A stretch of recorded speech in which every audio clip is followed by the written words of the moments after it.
The Red Death had long devastated the country. No pestilence had ever been so fatal or so hideous. Blood was its avatar, and its seal, the madness and the horror of blood. There were sharp pains and sudden dizziness, and then profuse bleeding at the pores, with dissolution. The scarlet stains upon the body, and especially upon the face of the victim, were the best man, which shut him out from the aid and from the sympathy of his fellow men. And the whole seizure, progress, and termination of the disease were incidents of half an hour. But Prince Prospero was happy, and dauntless, and sagacious. When his dominions were half depopulated, he summoned to his presence 1,000 hale and light-hearted friends from among the knights and dames of his court, and with these retired to the deep seclusion of one of his crenellated abbeys.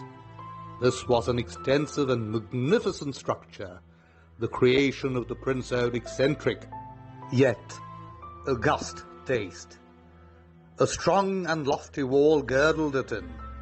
This wall had gates of iron.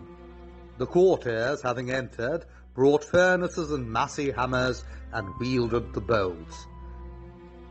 They resolved to leave means of neither ingress nor egress to the sudden impulses of despair or frenzy from within.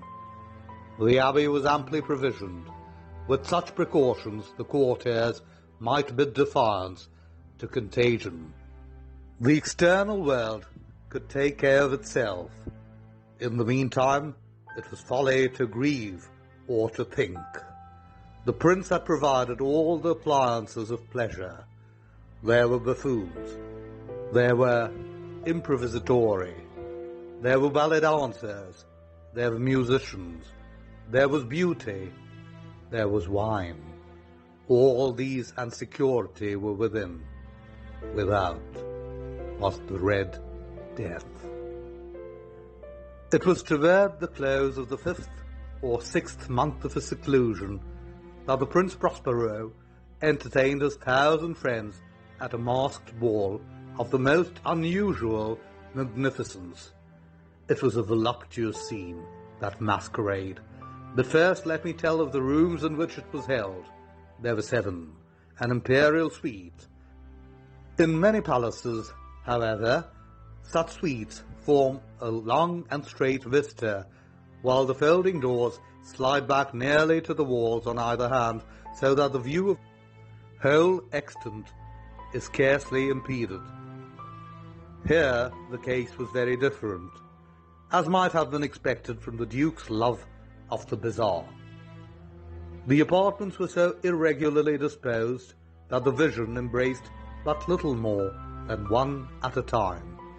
There was a sharp turn at the right and left. In the middle of each wall, a tall and narrow Gothic window looked out upon a closed corridor of which pursued the windings of the suite. These windows were of stained glass, whose colour varied in accordance with the prevailing hue of the decorations of the chamber into which it opened. That at the eastern extremity was hung, for example, in blue, and vividly blue were its windows. The second chamber was purple in its ornaments and tapestries, and here the panes were purple. The third was green throughout, and so were the casements. The fourth was furnished and lighted with orange, the fifth with white, the sixth with violet.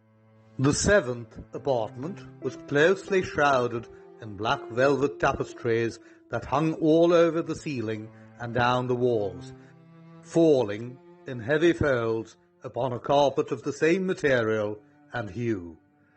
But in this chamber only, the colour of the windows failed to correspond with the decorations. The panes were scarlet, a deep blood colour. Now, in no one of any of the 7 apartments was there any lamp or candelabrum.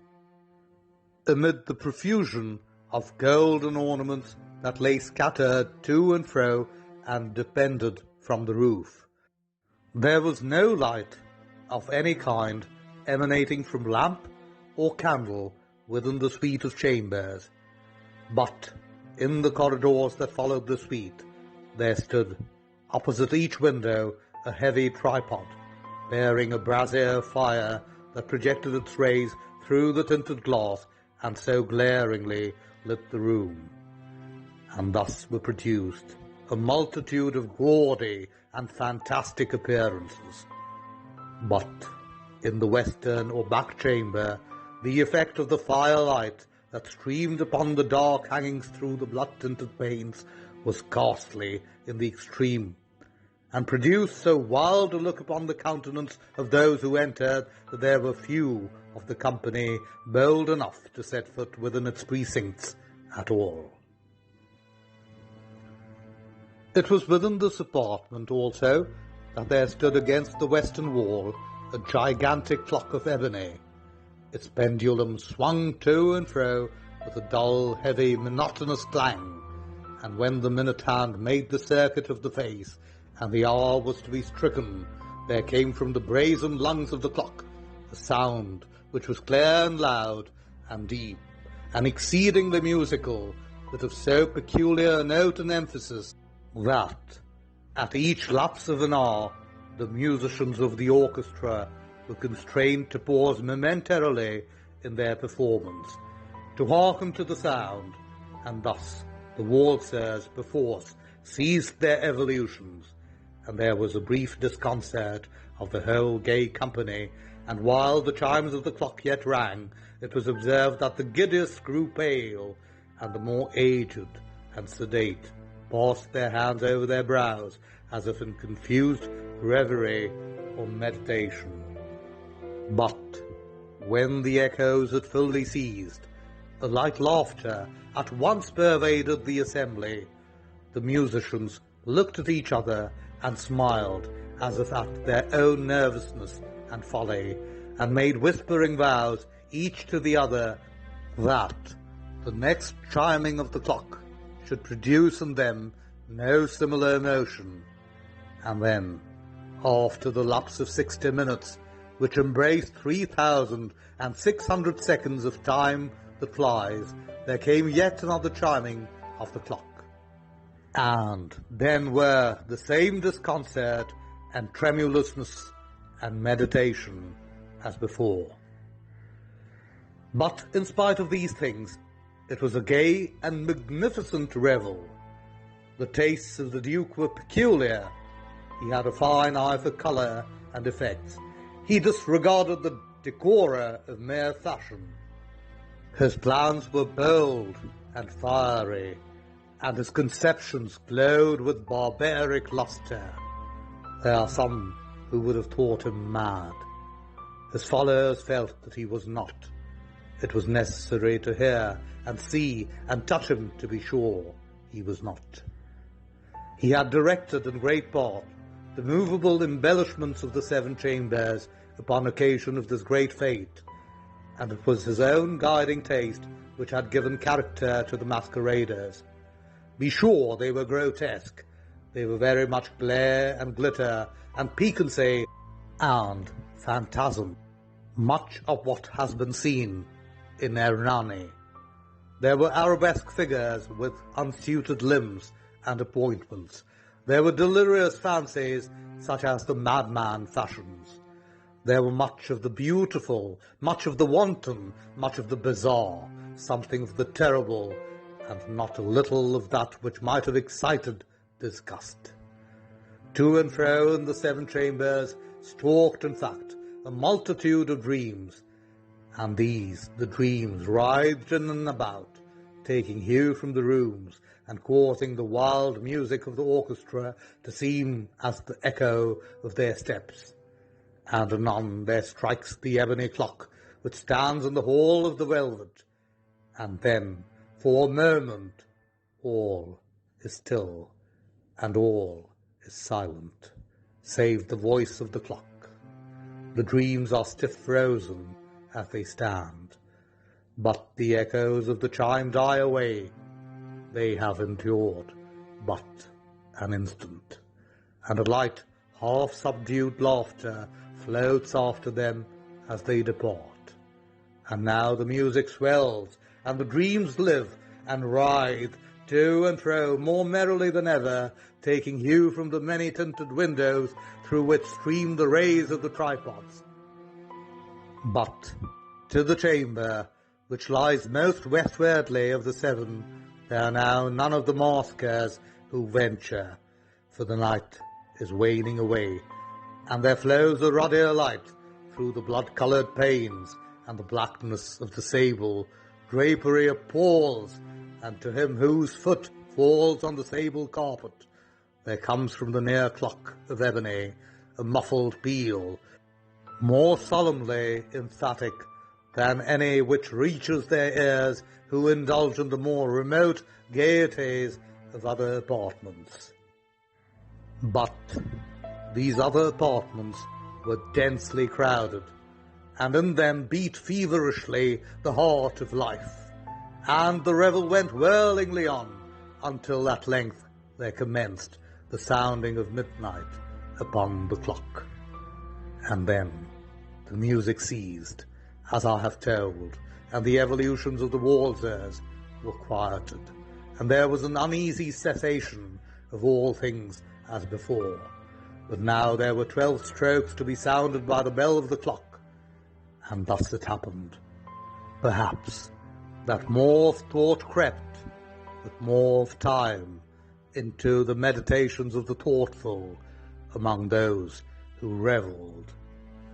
And thus, too, it happened that before the last echoes of the last chime had utterly sunk into silence, there were many individuals in the crowd who had found leisure to become aware of the presence of a masked figure which had arrested the attention of no single individual before. And the rumour of this new presence having spread itself whisperingly around, there arose at length from the whole company a buzz or murmur of horror and of disgust. In an assembly of phantasms such as I have painted, it may well be supposed that no ordinary appearance could have excited such sensation.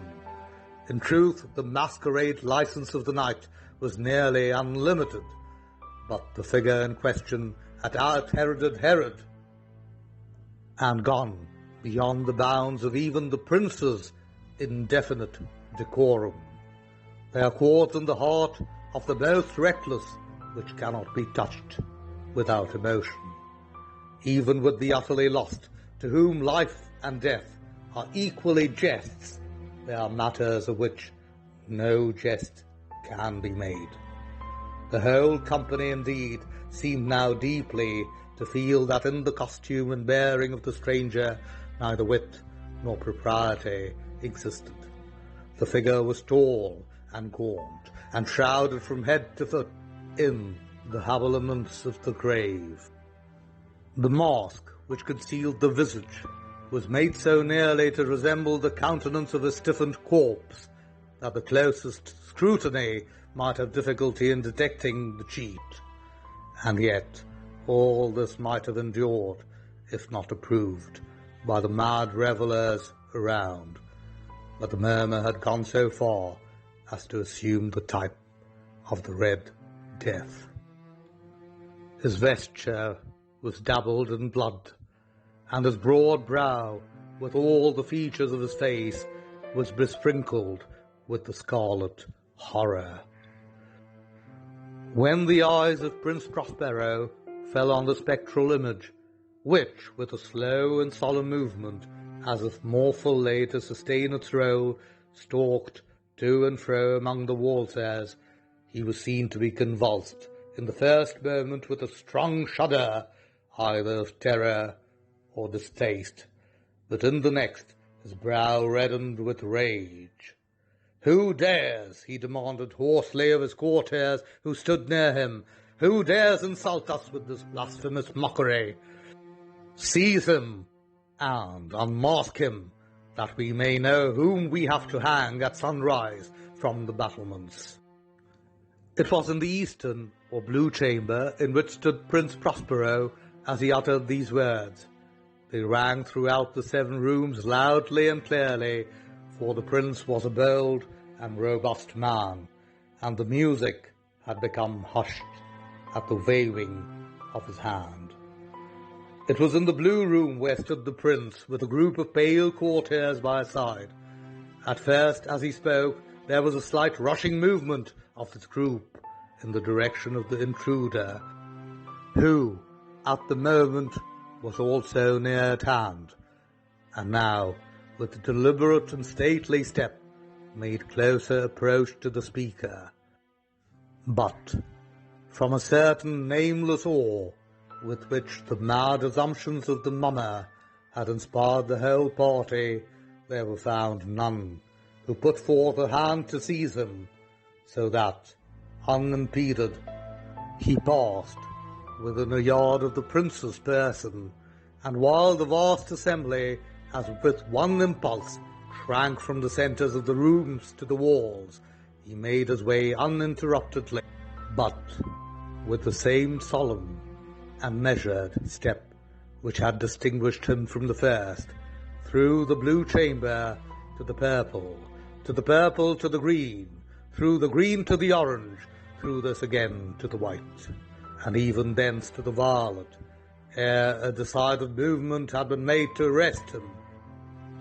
It was then, however, that the Prince Prospero, maddened with rage and the shame of his own momentary cowardice, rushed hurriedly through the 6 chambers, while none followed him on account of a deadly terror that had seized upon all. He bore aloft a drawn dagger, and had approached in rapid impetuosity to within 3 or 4 feet of the retreating figure, when the latter, having attained the extremity of the velvet apartment, turned suddenly and confronted his pursuer. There was a sharp cry, and the dagger dropped, gleaming upon the sable carpet, upon which, most instantly afterward, fell prostrate in death the Prince Prospero. Then, summoning the wild courage of despair, a throng of the revellers at once threw themselves into the black apartment, and seizing the mummer whose tall figure stood erect and motionless within the shadow of the ebony clock, gasped in unutterable horror at finding the grave cerements and corpse-like mask which they handled with so violent a rudeness, untenanted by any tangible form. And now was acknowledged the presence of the Red Death. He had come like a thief in the night, and one by one dropped the revellers in the blood-bedewed halls of their revel, and died, each in the despairing posture of his fall, and the life of the ebony clock went out with that of the last of the gay, and the flames of the tripods expired.